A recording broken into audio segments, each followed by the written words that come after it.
Oh yeah. So please, Daniel, take it away and tell us all about the Cornell Cooperative Extension. Thanks for coming today. We're happy to have you.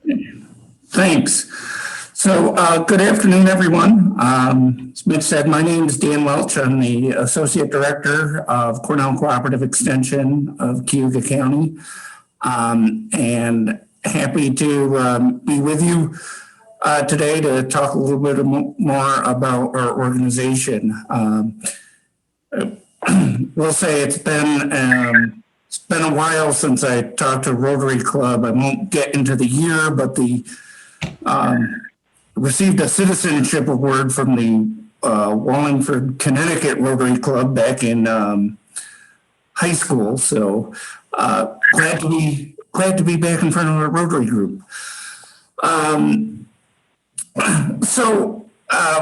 Thought it best to start with our mission, which is to put knowledge to work in pursuit of economic vitality, ecological sustainability, and social well-being. And here in New York, we are work under the auspices of Cornell University as the agent for the state of New York to administrate the extension program. And we have offices in every county of the state, and a large presence in New York City.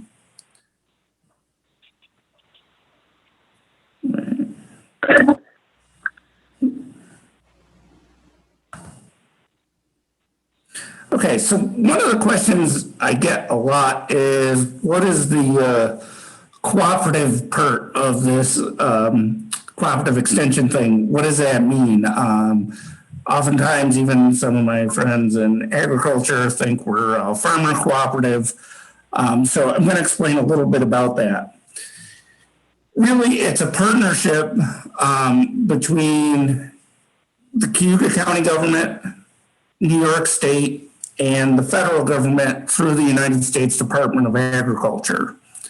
And with that, we are part of a network of over 100 other land-grant universities with extension programs, and can pull on the resources of other agencies in USDA. And the reason that there's over 100 is the first set of land-grant universities was established by President Lincoln in 1862. And provided for a college in every state that would teach agricultural and mechanical arts. In 1894, the land grant system was expanded to include historically Black or colleges just for Blacks in the South. And then more recently in 1994, tribal land grants were established in the Western United States. One of the distinguishing features of Extension in New York State is that each office is independent. So we're a subordinate governmental agency of Cayuga County, but we're also a nonprofit. And in almost every other state, the county offices are directly overseen by the university. So here we have our own board of directors that I report to, and that sets our priorities. And we're in our 107th year. We got our start here in Cayuga County, April 2nd, 1914. Just about a month before President Wilson actually signed the act formalizing the National Extension Service.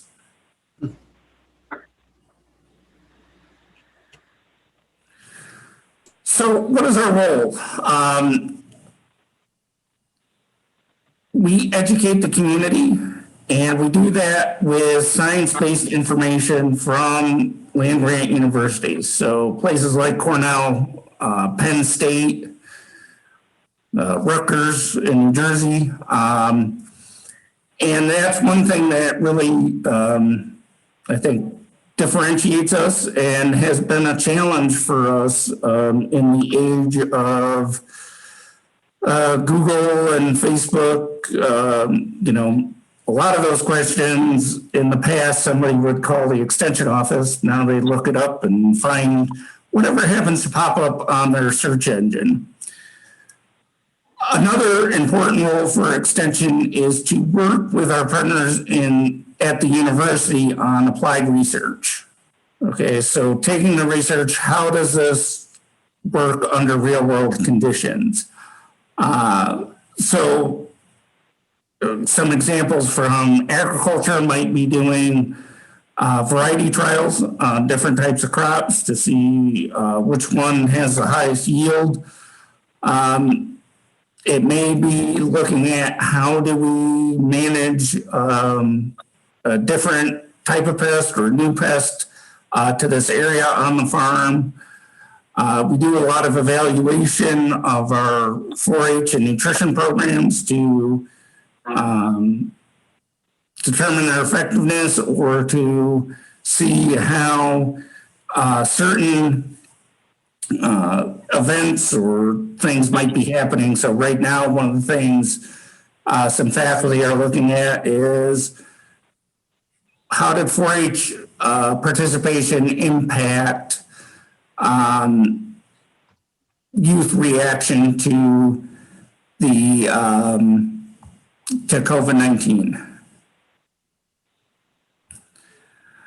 And then we partner with many other organizations in the county and state. At the state level, a lot of our interaction is with the State Department of Agriculture and Markets, but we also work with DEC and in the past year a little bit with the Department of Health. And we work with a wide range of agricultural organizations, including Farm Bureau, and State Ag Society, groups like that.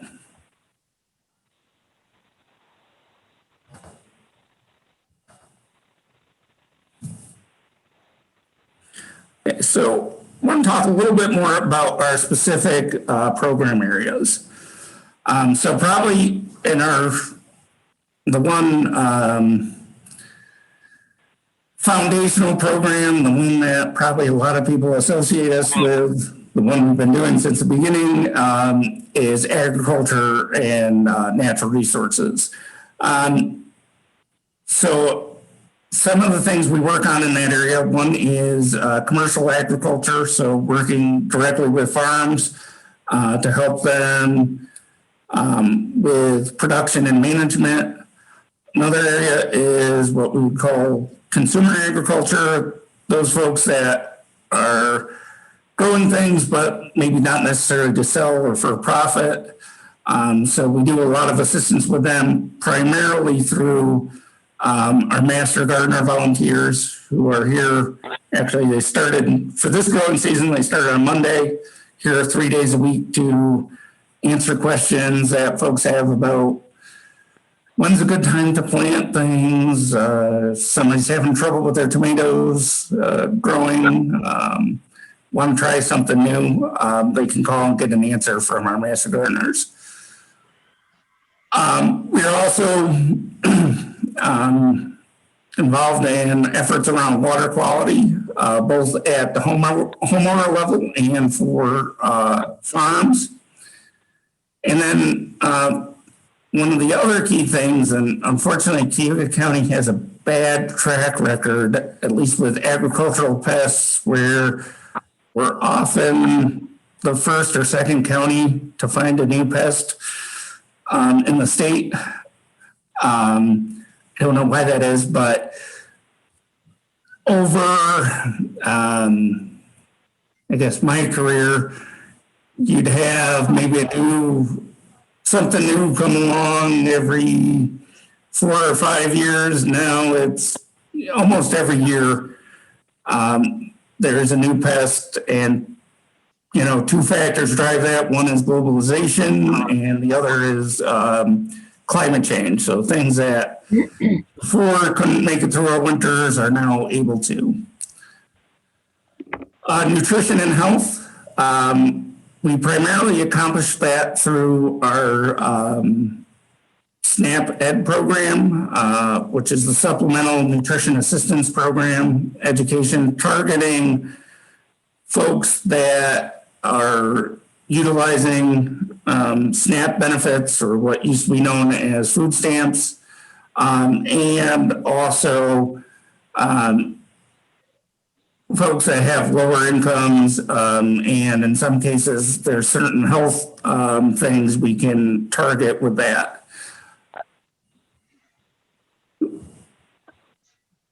And then another thing that we're probably well known for, and many of you may have seen the 4-H clover around, is our 4-H Youth Development Program. We have over 100 youth enrolled in that right now.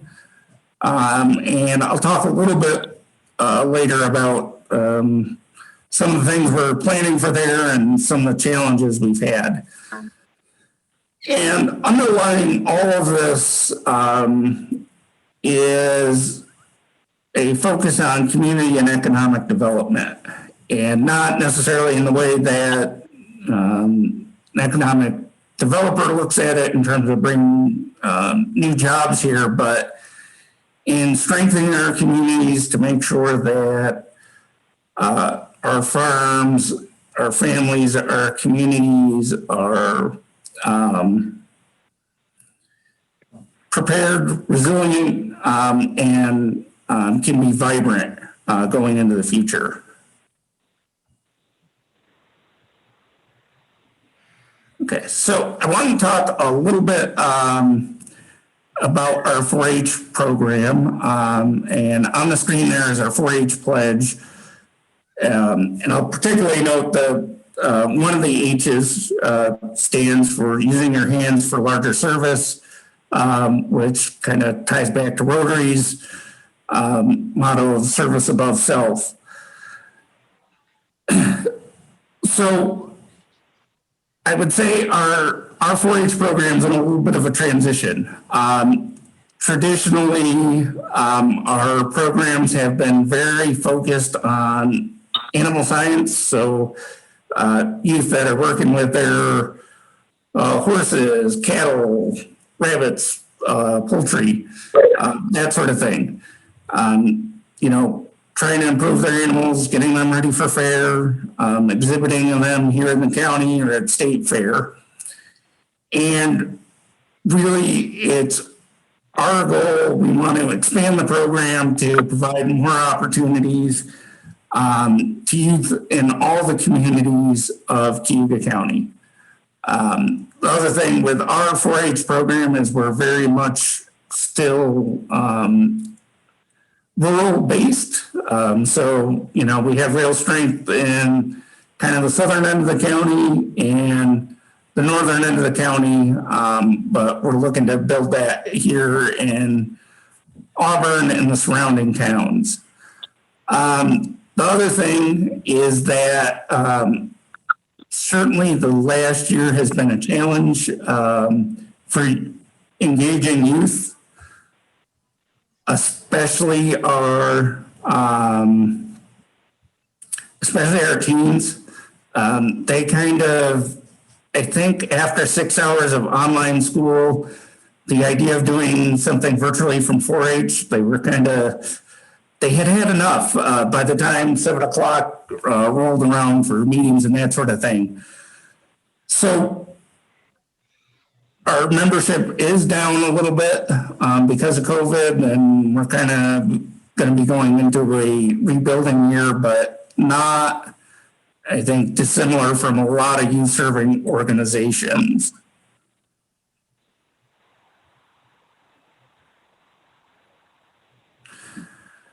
So this has been a very interesting year. one of the things is I started in November of 2019, and by March of 2020, 5 months later, we were shutting everything down. So certainly interesting time to take a new job. And if nobody warned me that the global pandemic was coming. So what were some of the things we did to respond to that? So working with some of the other counties here in the Finger Lakes, we developed a platform called Finger Lakes 4-H Learning Launchpad. So last spring, every Monday morning, there was a new video from one of the 4-H educators in the region that had a little activity, sometimes that the kids could do at home with their families. And that was great. We had over 1,000 youth engage with that.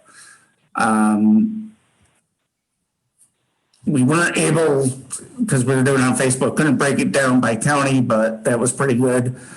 For our nutrition program, they launched a Cooking Matters with Families, which gets into both cooking together as a family, making meals healthy. They moved that online to work with parents that had children in the Head Start program.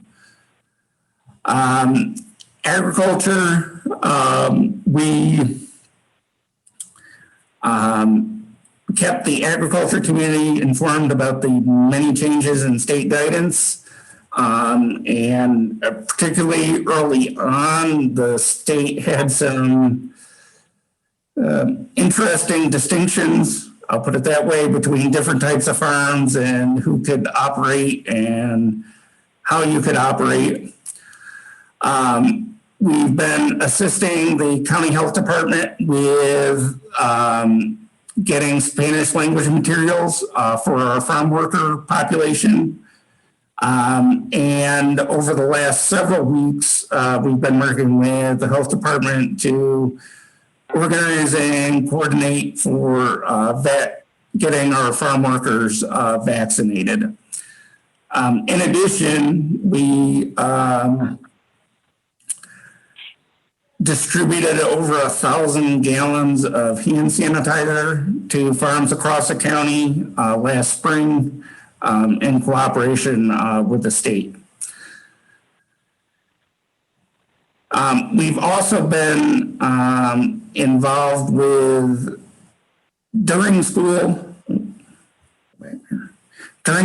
and after school programming at the Booker T. Washington Center and the Auburn schools, again, through our nutrition programs, especially earlier this fall, before the rise in cases, BTW was running a program where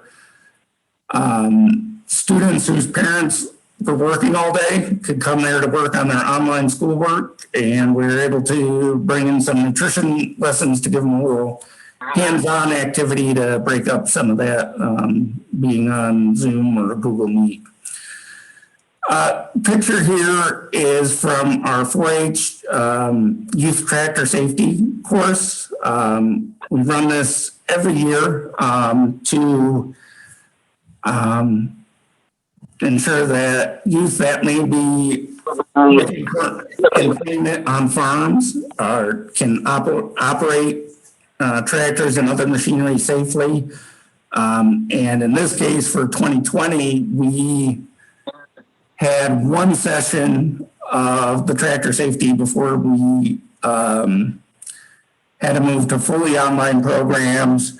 We then had a series of videos and PowerPoints that the kids were able to work on. And then later in the summer, we brought them back for 2 sessions with the hands-on portion, and making sure everybody had their mask.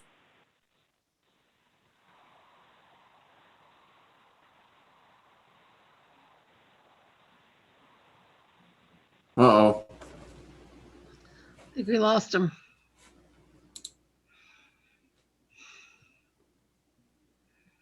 Yeah, he's frozen.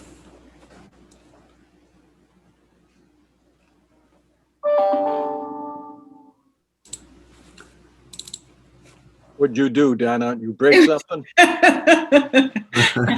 Probably. I'll certainly take the blame for that. Can you take back host abilities, Mike? I'm looking to, but I don't see a way just yet. Oh, looks like he left. Oh no. Yeah. Oh, I think I am. I think I am host again because Yeah. I can stop the recording and all that. So Yeah, I think his Well, I connection must have dropped out because he's not in the meeting anymore. I can tell you that Dan, he has done an amazing job since he started. I know he was sharing that, 5 months following his hire date, he was dealing with COVID. I sit on the board for the Cornell Corporate Extension, and he has definitely risen to the occasion. I remember when, we were in the full swing of COVID, trying to react to the fact that, we had to be compliant with the state regulations surrounding employees being in the office, as well as the many programs that we support.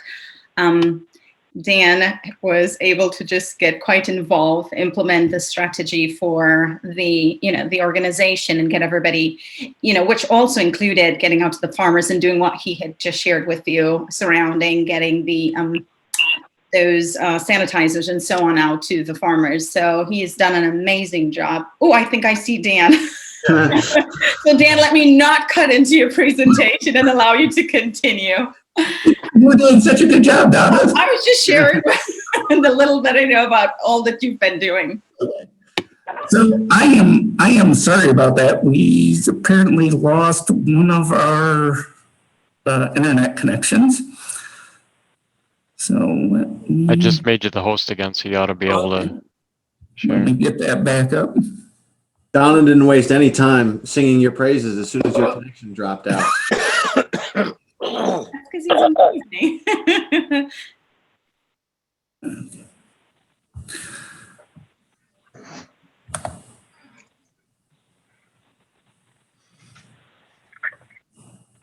Okay. So my next slide, as it loads, hopefully, is on some of the further. Some of the things that we're seeing from a state and national level that impact extension. And again, one of our interesting things that here in New York is, yes, we have some local decision making on our programs, but to get our funding, we also have to, in some ways, follow our marching orders from the state and the federal government. So one of them is an expanded role in public health education.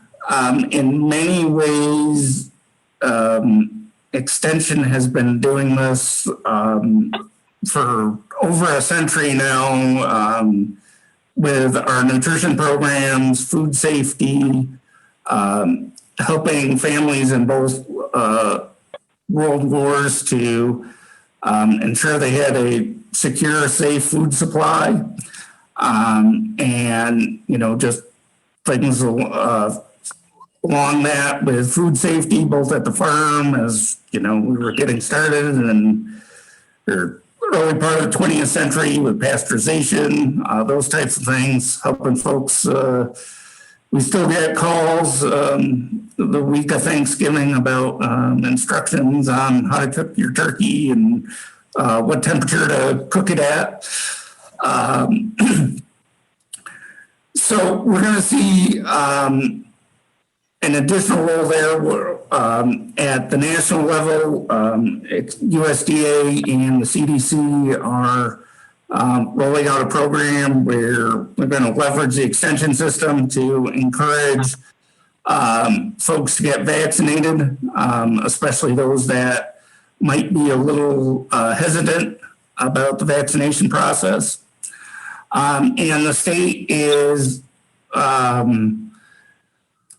looking to us to help with some getting out information about a new mental health initiative that they're going to have in the kind of to respond to some of the mental health concerns of the COVID-19.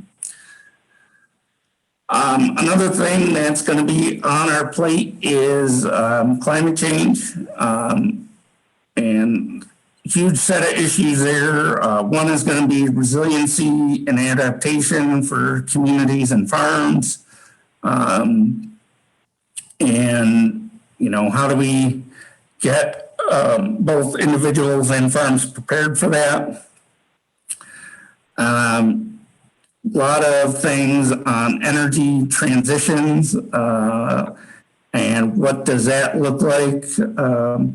And again, from a historical perspective, not that dissimilar to some of the things that Extension was doing 100 years ago as electricity was first getting out to a lot of farms. So teaching farmers how to use electric motors, electrify the farm. Was even our home economics agents at the time even had programs for housewives on how to use electric washing machines and dryers as they were coming online. And perhaps one of the most ambitious things, and it's a little early to see exactly what Extension's role is going to be in this, but I'm sure we're going to have one, is President Biden has laid out a goal that United States agriculture is going to have net zero carbon emissions by 2050. So that's going to be huge. Again, I don't know exactly where we fit into that, but I'm sure we're going to be part of that. The other thing is diversity, equity, and inclusion, both in terms of, the events that we've seen over the past year and some historical issues that USDA and the extension system have not always been that responsive to the needs of African American and Hispanic farmers, Native American farmers. So we're going to be working a lot on that in the next few years. So at a more local level, what's next for cooperative extension here? So one of the big things organizationally for us is that as of a week ago, we no longer own our building at 248 Grand Avenue. We have gifted that to the county, which is going to hold it in trust for the community college. And then the community college is going to redevelop the property into a workforce development center where we will be co-located here with the county employment and training, the college's community and workforce development office, and probably as things shake out, there may be one or two other partners here. And that's, it's been a long time in the making. The building actually is exactly 60 years old this summer, and it was built for a different time and wasn't remodeled that often along the way. So time for a new space. One of the other things is we need to build our program capacity around water quality and nutrient management to effectively address that issue. Again, both that for citizens and farmers. So we're hoping to add a staff member this year that can have a significant amount of time devoted to that. In our 4-H program, so one of the growth areas and one of the areas where we can maybe attract some youth that have not always thought of 4-H as an opportunity for them is in science, technology, engineering, and math. We have some great resources, both nationally and at the state level, to help with that. And along with that, we're hoping that we can integrate that into working more closely with our school districts on either in-school or after-school 4-H programs. And then along with sort of the idea that we'll be in this workforce development center, we're hoping for our older youth, we can bring some programs to them around career and college readiness that help them get ready for the workforce or further education.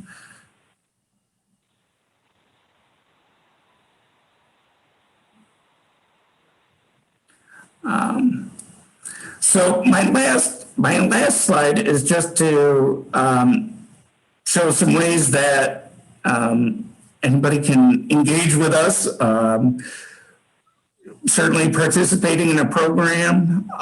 Volunteers, we're always looking for volunteers, especially to help with some of our evaluating some of our 4-H programs.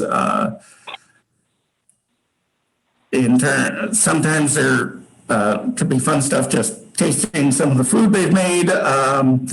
Or this month we're doing they're doing their public presentations. So we're always looking for evaluators for those. We have several advisory committees that provide input to myself and the board of directors on what our priorities should be. And then we have an annual meeting in the fall. So that's a brief overview of cooperative extension here in Cuyahoga County and some of the things we've been working on and hope to work on in the next year. Again, when I did, some things have gone slower than I had hoped with the realities of COVID, but happy to take any questions now, or if you have additional questions later on, there's my contact information. Well, thank you very much, Dan. Excellent job. Thank you for presenting to us today. I would like to go first. First, I didn't know how much the extension did, so this was very eye-opening for me. But I'm most curious about 4-H in the city of Auburn. You mentioned that the program is quite strong in the northern and southern ends of the county. What are some of the challenges that you've run into with the program within the city and the towns immediately surrounding it? So I don't know that we've run into problems per se. I think it's been a mindset to focus on what we've been successful at for a long, long time. And now we need to reach out to more communities and more audiences. There's a few of the schools that we do some, like in the city of Auburn, we'll do maybe a one-time presentation once a year. We want to sort of expand on that so there's an ongoing relationship throughout the school year.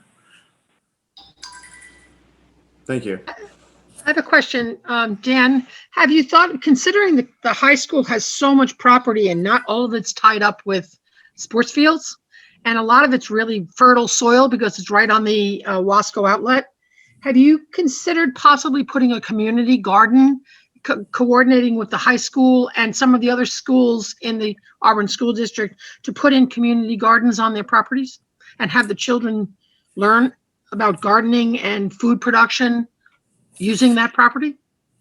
Well, I know that other school districts have done that.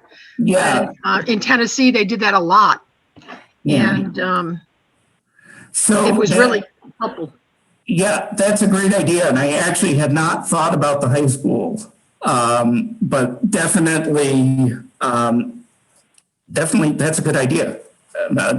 Uh, we do have a community garden at the Booker T. Washington Center that the youth involved in their summer programs and after-school programs help with, but that's another thing we do want to expand upon, and yeah, definitely. Now that you say that, it makes a lot of sense. And Dan, if you need a didn't we contact at the high also- school, I used to be chair of the Auburn Beautification Commission, so I can introduce you through email to someone who helps run the National Honor Society at the high school. Yeah, okay. They do a lot of work there. And I don't know if you're familiar with the Auburn Permaculture Park on Garrow Street, but they've done a fantastic job embracing this recent trend of people taking on stewardship for growing in their own homes or more community spaces. So if you're interested, I'd be glad to put you in touch with my contact at the high school. Oh, great. Thanks, Mitch. And Dan, don't forget to highlight the garden that I know we supported down at Olympia. I think it's Olympia Tart. Yes, I think it's down, in that area. Oh, That our yeah. nutritionists would be to encourage the kids about healthy eating and so on. We did have that program with the garden down there as well. Yeah. Right. Yeah, and Don brings it. What they did in Tennessee was in some of the smaller schools that were closer to Johnson City, where I live, that were in a more suburban area, and didn't have a lot of property. My husband and I coordinated with Lowe's, Home Depot, and a couple of other home improvement stores, and got them to build raised bed gardens, because my husband and I had raised bed gardens here in Auburn. And it's amazing how much food you can grow in a raised bed garden, because you can plant the plants kissing each other, because you're not walking through the garden and crushing and compacting the soil. And it was because they were saying, well, we can't do it, we don't have this space. And my husband said, yeah, you can. And we helped them coordinate and build these raised bed boxes. And it was amazing how much food was going home to in bags to kids for their families, fresh vegetables and such. And eventually the school district started putting in fruit trees. Okay. And that was done with just in the 3.5 years we lived in Tennessee.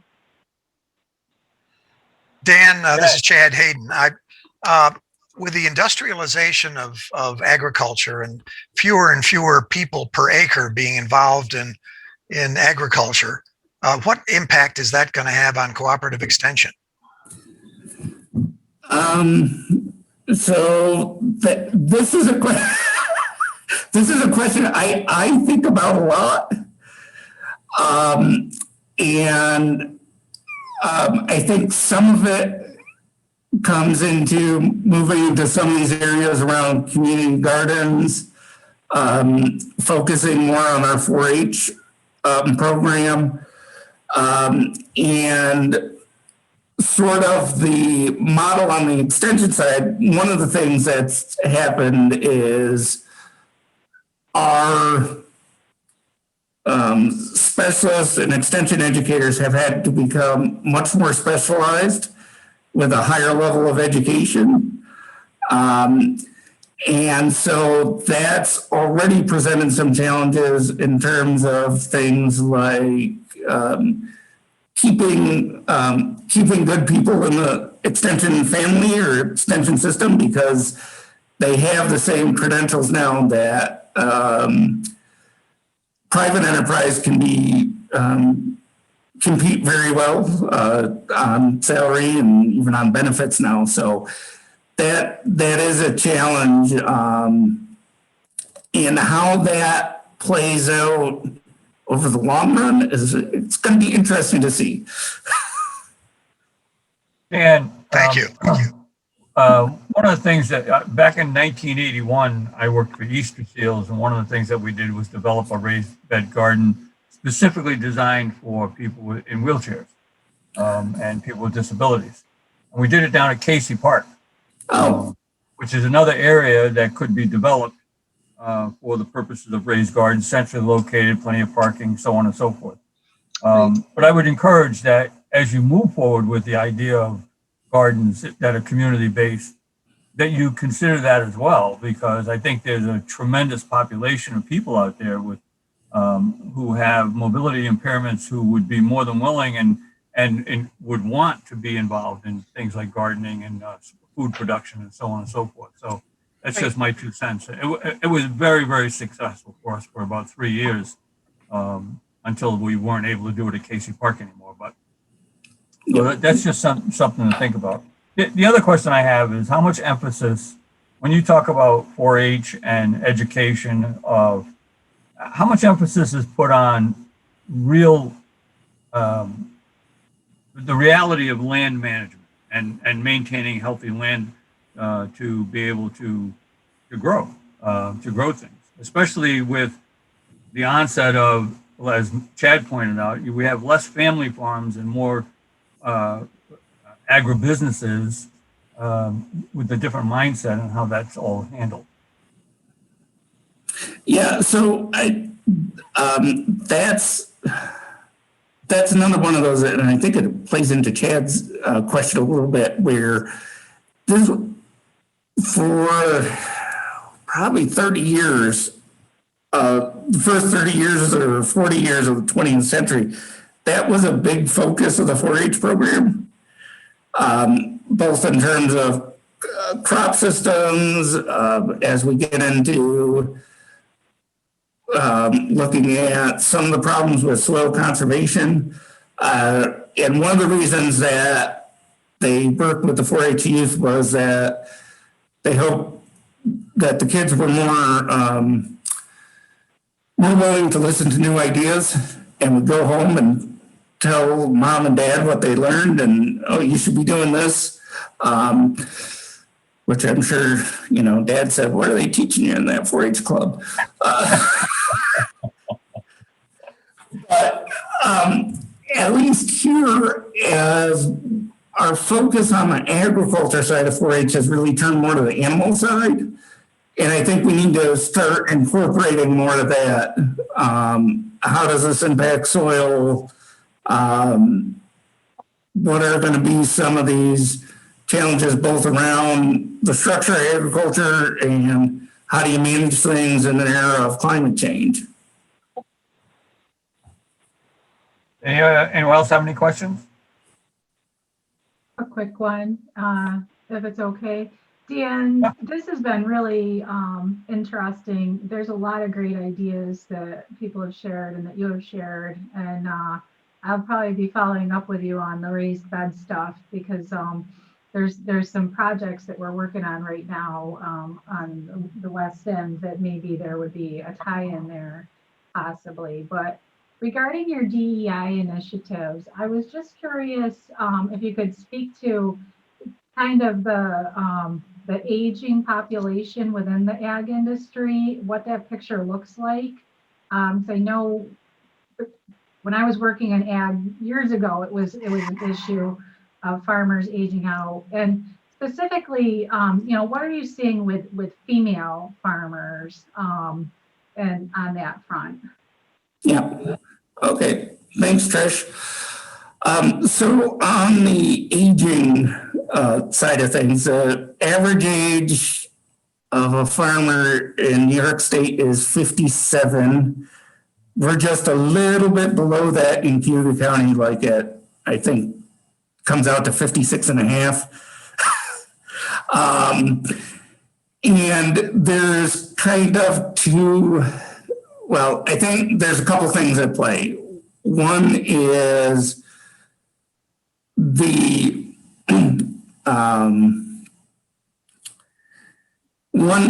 an ownership issue. So farmers don't tend to retire in the traditional sense of the word for the most part. They don't, get to 62 or 65 and say, I'm out of here, headed for Florida. And because of the size of the farms, that transition of ownership is challenging. especially throwing things with kids who aren't on the farm. So that's part of it. And here in Cuyahoga County, one of the things we do see is, at least at the management level, there are younger people coming in, but they may not have that ownership piece of it right away. And we do have some, innovative farms. It is a little tricky here for beginning farmers to come in and own some land. I will say, though, we do have a pretty vibrant Mennonite population north of the Thruway, and a lot of those farmers are actually younger farmers now. The female side, one of the interesting things is part of USDA's data collection has changed recently. So farm women have always played an important role, whether it was mom or wife or daughter, but they weren't always collecting that data. So about almost a third now of the farms have a principal female operator. And, here in the county, I think we have two different models. One is a farm wife who's providing that off-farm income and maybe the health insurance benefits. And maybe as a nurse, as a teacher. And then we've seen other farm women who have developed their own related enterprise in ag, but maybe not directly related to what the farm, like having a vegetable stand on dairy farm. So that's, two of the ways I think to address that. There's definitely, and we haven't run them here, but there are some specific programs that target women in agriculture. All right, we've kind of gone beyond the time, and I appreciate everybody hanging in there. Dan, and that's not on you, that's on me, because I let it roll when people are interested. So Okay. we thank you very much for your presentation, and we hope to be able to work with you in the future. Yep. Just as a little sidebar, that building was built perfectly for pancake breakfast downstairs, because that used to be where Rotary held their pancake breakfast for Okay. years. So Yep. so it has fond memories for some of us. Great. So everyone, I guess if no one has any particular announcements, thank you very much for joining us today, and look forward to seeing everybody next week.